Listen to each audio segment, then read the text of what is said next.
స్వప్న ఎంత లేట్ అయిందండి?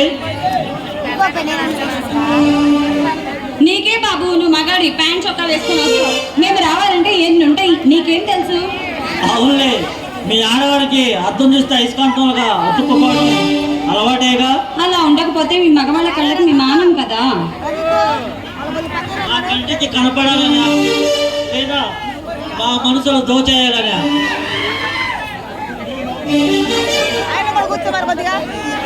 మీరు మామూలు ఏం కాదు. అమ్మాయి కనపడితే చాలు ఇలా పొగొడుతూనే ఉంటారు కదా. అది మీకు వెళ్ళతో పెట్టి విద్య కదా. స్వప్న, నువ్వు మామూలుగా రెడీ అయితేనే నేను తట్టుకోలేను. అలాగే ట్రెడిషనల్గా రెడీ అయితే నేను తట్టుకోగలనా? ఈ గురుకులంలోని ఆపడం సాధ్యమేనా? విజయ్, నిజం చెప్పు, నేను నిజంగా నీ కళ్ళకి అంతంగా కనిపిస్తున్నానా? స్వప్న, ఈ రోజు నిన్ను చూస్తుంటే ఆ అప్సరసైన అసలు పెట్టేలా ఉంది నీ అమ్మ. నేను మాటలో చెప్పాను. అవునా మరి?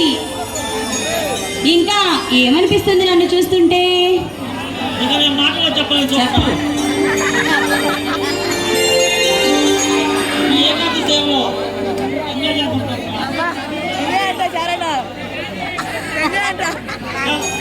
కలు రేఖలాంటి నీ కళ్ళు, లేకపాల మేఘ లాంటి నీ పెదాలు తీసుకుంటే నేను తట్టుకోలేదు స్వప్న.